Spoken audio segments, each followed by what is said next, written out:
다음 사건입니다. 어제 아침 서울 마포구의 한 아파트에서 대형 화재가 발생했죠. 2명이 목숨을 잃었고 10여 명이 다쳤습니다. 당시 상황 영상으로 보시죠. 바로 옆동에 사는데요. 총소리가 들려서 문을 열어보니까 이미 연기가 나고 불길이 치솟고 있었습니다.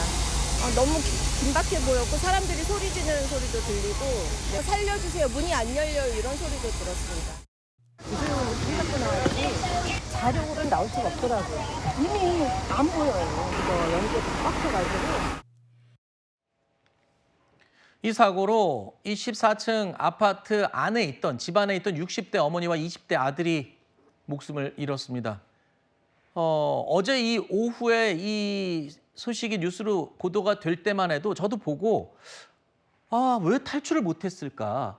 자고 있는 시간도 아닐 텐데 라는 의문점을 가졌는데 오늘 아침 신문에 이런 이 보도가 나왔습니다. 소방당국 등이 화재 원인을 찾기 위해 지금 합동 검색을 실시했는데 아직은 단정할 수는 없지만 배터리 화재, 그러니까 집 안에 있던 전기 스쿠터가 충전 도중에 폭발한 것으로 추정이 된다.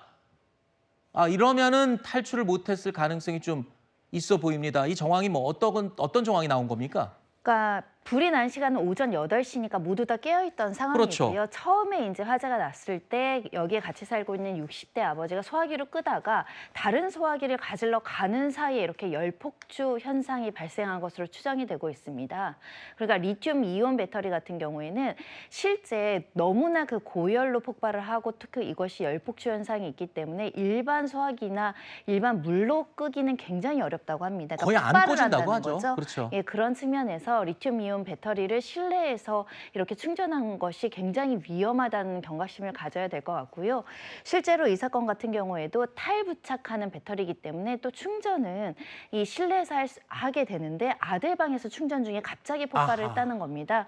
처음 폭발 시에도 소화기로 끌 수 있을 것으로 보여서 아버지가 소화기를 끄다가 다른 소화기를 가지고 오는 그 찰나에 너무나 폭발력이 커서 손도 대지 못했던 것으로 알려지고 있어서 현재 리튬 배터리의 특성상 이렇게 실내에서 고열이 가해지는 경우에는 이 불이 굉장히 높은 수준, 그러니까 대폭발 수준으로 이제 확전될 가능성이 있다는 점도 기억을 해야 될 것 같고요.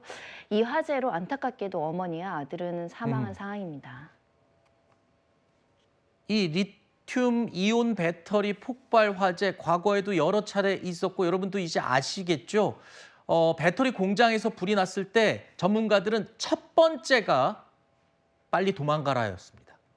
배터리를 끄려고 절대 하지 말고 무조건 현장을 떠나라는 게 배터리 화재의 특징입니다. 전문가들은 이 점을 명심하라고 이야기를 하니까요. 절대 끌려고 그 불 근처에 있어 봐야 열폭주 때문에 아무 소용이 없다는 것을 명심하시기 바랍니다. 화재의 정확한 원인을 좀 더 분석해 봐야겠지만 스프링클러가 설치되지 않은 것도 물론 피해를 키웠다는 지적입니다.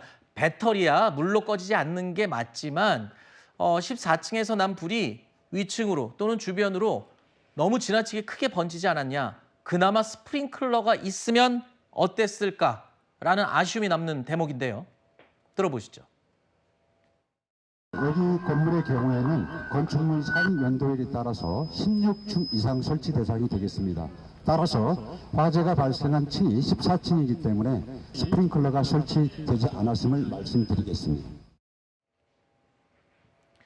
지금 얘기를 들어보면 관련 법상 이게 98년도에 준공이 됐나 이렇게 알고 있는데 스프링클러 설치 기준이 당시에 16층 이상에는 의무 설치인데 그 이하는 의무 사항이 아니라는 거예요. 근데 법이라는 게 이렇게 여기 뗐다 붙이고 저기 뗐다 붙이고 하나요? 같은 아파트인데 다 당연히 의무로 설치해야 되는 게 마땅한 거 아닌가요? 그렇습니다. 하지만 법에 의해서는 2004년부터 11층 이상이 의무화되어 있기 때문에 의무화 적용을 받는 건설사들이 이것을 의무적으로 설치하지 않았다고 한다면 자율적으로 선택해야 되는데 비용이 들어가다 보니까 설치되지 않은 주택이 굉장히 많다는 거고요. 실제로 소방청 자료에 따르면 2004년 이전에 지어진 노후주택의 65%가 스프링클러가 설치되어 있지 않다고 합니다. 네. 굉장히 좀 위험하다라는 생각을 지울 수가 없고요. 의무가 아니더라도 비용보다 안전, 생명이 더 우선시 돼야 되는 거 아니겠습니까? 지금 부산이나 충북 등에서는 이 스프링클러가 설치되지 않은 아파트를 전수조사한다고 하니 아파트 전체의 차원에서나 지자체 차원에서라도 비용을 일부 들이더라도 조금 네. 생명을 더 지키는 방향으로 좀 안전 설치를 했으면 좋겠습니다. 알겠습니다. 요즘 전기 자전거, 전동 스쿠터 이용하시는 분들 많으신데요. 충전할 때 각별히 유의하시고 글쎄요. 집 안에서 충전하는 행위 자체가 위험한 게 아닌가 이런 생각이 듭니다.